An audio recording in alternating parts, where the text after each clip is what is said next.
Assalamualaikum, apa kabar semuanya? Kembali lagi bersama saya di Arsano 12. Kali ini saya akan menceritakan sebuah alur cerita film yang berjudul Dangal. Apa ini bagusnya? Dangal. Film ini diangkat dari kisah nyata dan film ini pertama kali rilis pada tahun 2016. Pemeran utama dalam film ini adalah Aamir Khan yang berperan sebagai Mahavir Singh Phogat. Mahavir ini merupakan seorang pegulat yang berasal dari pedalaman India. Begitu banyak penghargaan yang sudah dicapai. Namun satu mimpi yang selalu dibawanya adalah memenangkan medali emas dan membawa kebanggaan untuk negaranya.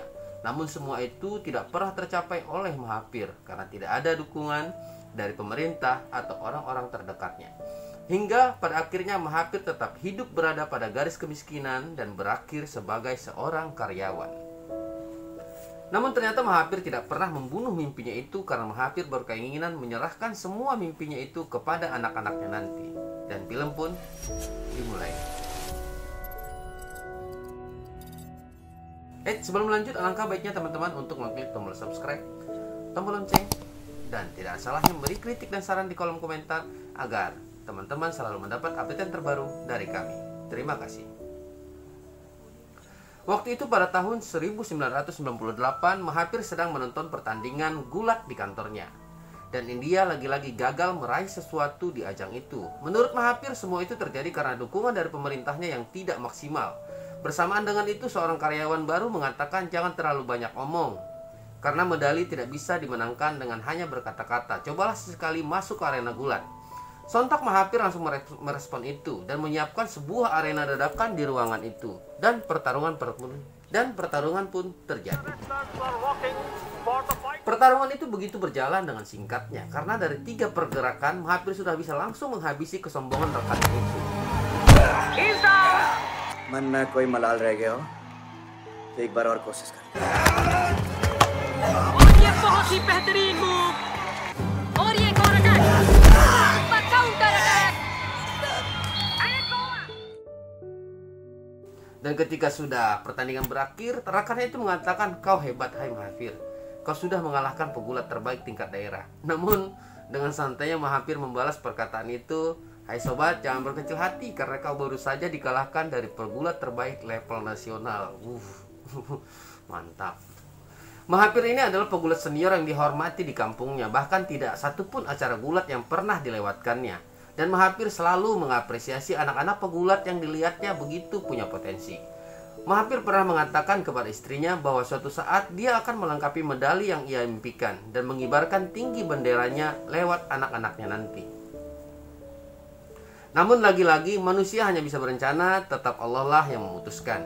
Ternyata anak pertama Mahavir adalah seorang perempuan. Setelah kelahiran itu, orang-orang kampung bak jadi ahli dalam menghasilkan anak laki-laki. Banyak yang memberi saran kepada Mahavir agar segera memperoleh anak laki-laki. Sampai pada masa kelahiran anak kedua pun tiba, warga kampung berkumpul di sana untuk merayakan kelahiran anak laki-laki Mahavir. Namun lagi-lagi kita hanya bisa berencana, tetap Allah juga lah yang memutuskan. Anak yang lahir ternyata lagi-lagi perempuan. Begitu seterusnya sampai anak keempat, anak ketiga dan keempat lagi-lagi mendapatkan kelamin perempuan. Mahavir pun merasa ternyata bukan hanya pemerintah dan orang tuanya yang tidak mendukungnya dalam karir medali emas, dalam karir untuk menggapai medali emas. Bahkan Tuhan pun tidak mau mendukungnya. Itu yang dirasakan Mahavir. Mahavir pun mengubur semua mimpinya itu untuk mempersembahkan medali pada negaranya. Sampai-sampai Mahavir menurunkan semua penghargaan yang pernah ia pajang di dinding rumahnya. Semenjak hari itu Mahavir pun tak lagi mau menghadiri pertandingan gulat di kampungnya karena merasa kecewa dengan keadaan dan merasa kecewa dengan takdir yang diterima. Beberapa tahun dari itu Mahavir diminta untuk segera pulang ke rumah karena sudah banyak orang tua dari anak yang berkumpul di rumahnya. Karena anaknya dipukuli hingga babak belur. Sontak Mahavir marah kepada Omkar. Omkar ini adalah keponakan Mahavir yang selalu berada di rumahnya untuk mengisi kekosongan ketidakadaan anak laki-lakinya. Namun ternyata bukan Omkar yang melakukan itu semua, melainkan 2 anak perempuannya sendiri, Dita dan Babita. Hal ini jelas sangat membingungkan bagi Mahavir. Namun sebagai seorang ayah, Mahavir langsung mengungkapkan permohonan maafnya kepada orang tua dari anak yang menjadi korban yang babak belur itu atas perilaku dan tindakan anaknya. Beberapa saat dari itu Mahavir memanggil kedua putrinya. Bukannya marah, Mahavir malah meminta putrinya memperagakan apa yang sudah dilakukan. Meski awalnya Gita dan Babita ragu untuk memperagakan itu semua, namun akhirnya mereka mempraktikkan semuanya dan menumbalkan Omkar sebagai objek. Nah, di saat momen ini, senyum Mahafir yang sudah lama hilang akhirnya kembali. Dan begitu pula akan mimpi-mimpinya. Mungkin ini yang namanya. Begitu pula akan mimpi-mimpinya. Mungkin ini kali ya yang namanya rencana Tuhan itu selalu yang terbaik lah dibanding rencana kita. Di saat momen bahagia itu, Mahapir menyadari emas tetaplah emas. Meski memperoleh itu wanita, tetaplah itu akan mengharumkan negaranya. Seperti mimpi yang pernah hampir ia bunuh. Karena Mahapir melihat ada bakat gulat pada kedua putrinya, sontak istrinya kaget mendengar itu. Istrinya tidak begitu yakin dengan keinginan Mahapir. Namun Mahapir kembali meyakinkan kepada istrinya untuk memberikannya waktu 1 tahun dulu. Jika dalam waktu 1 tahun tidak menghasilkan seperti apa yang diinginkan Mahapir, Mahapir berjanji akan benar-benar membunuh mimpinya itu. Pertaruhan mimpi. Keesokan harinya latihan pun tiba. Gita dan Babita diminta untuk berlari keliling kampung. Mereka terlihat kesusahan karena menggunakan model baju yang seperti itu. Tak habis akal, Mahapir meminta baju bekas Omkar untuk dimodif agar bisa digunakan Gita dan Babita untuk latihan. Hari-hari terus berlalu, latihan terus berjalan.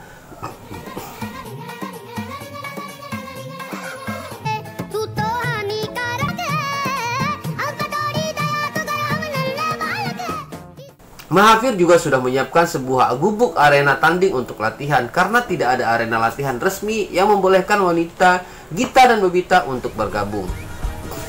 Sejak gubuk arena itu didirikan oleh Mahapir, Mahapir terus memberikan pelatihan teknik-teknik bergulat yang baik dan benar kepada anak-anaknya. Keesokan harinya, Mahapir mengunjungi rumah adiknya dengan maksud meminta Omkar serta dalam proses pelatihan Gita dan Babita.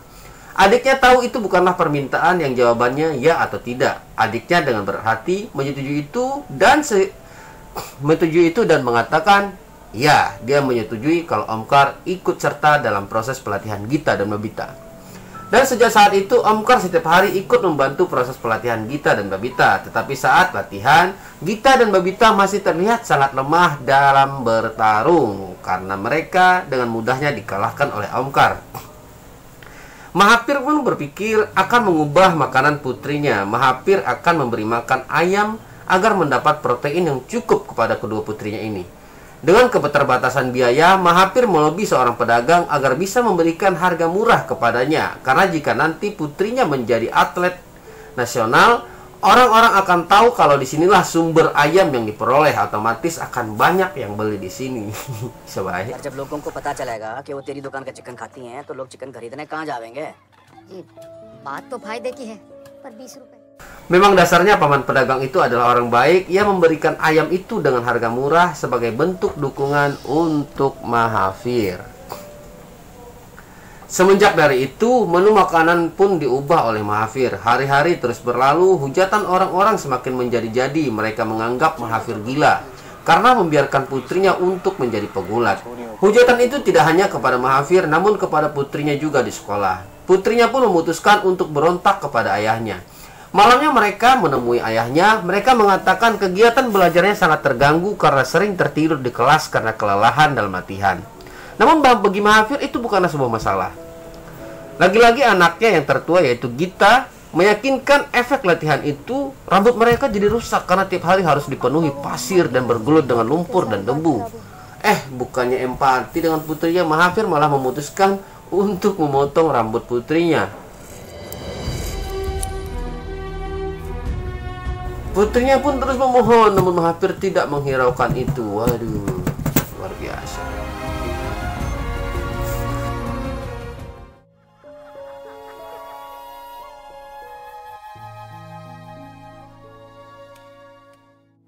चौदहवीं का चांद है कि आफ्ताब है, समझ नहीं आ रहा है भाई, आज तो दोनों साथ-साथ है.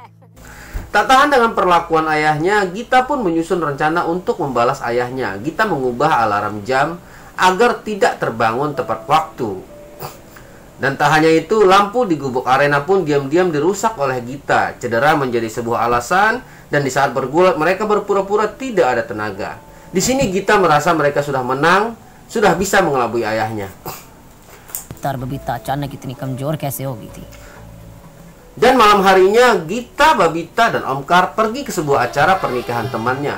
Dan di sana mereka bersenang-senang. Namun di saat sedang asik-asik menari, sedang riang gembira, tiba-tiba Mahathir datang dan tanpa basa-basi langsung menampar Omkar keponakannya itu. Bang!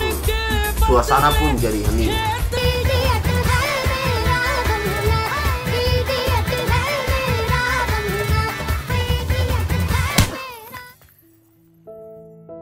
Beberapa saat dari itu, Gita sambil menangis menceritakan perlakuan ayahnya kepada temannya yang menikah tadi. Gita berharap cukup mereka sajalah yang memiliki ayah yang seperti itu. Namun ternyata respon temannya itu di luar dugaan mereka. Ia mengatakan karena ia sangat ingin memiliki ayah yang seperti itu. Karena meski terlihat berlebihan, namun ayahnya setidaknya memikirkan masa depan putrinya. Tidak hanya seperti putri-putri yang lain, ketika usia 14 tahun dinikahkan dengan orang yang tidak dikenal, dipaksa memiliki keturunan, dan dipaksa untuk hanya mengurus rumah tangga. Sungguh percakapan yang sederhana yang mengubah pandangan Gita dan Babita tentang ayahnya. Wajah penyesalan pun terpancar begitu jelas dari kedua putrinya itu. Keesokan harinya, bahkan sebelum ayahnya bangun, mereka sudah pergi latihan. Dan kali ini mereka terlihat berbeda. Mereka benar-benar melakukannya dengan sepenuh hati. Bahkan di sekolah pun mereka sempatkan untuk melatih diri.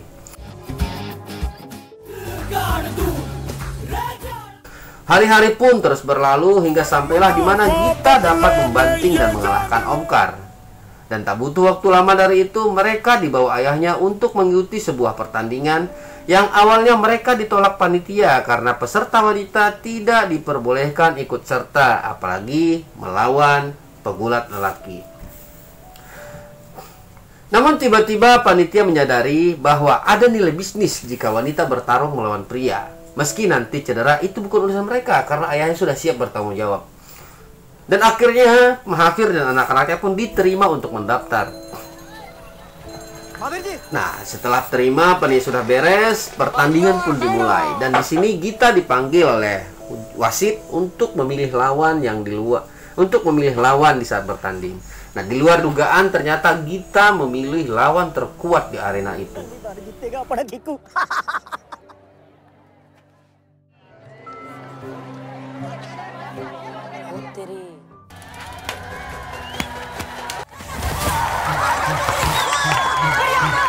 करवाएगा के?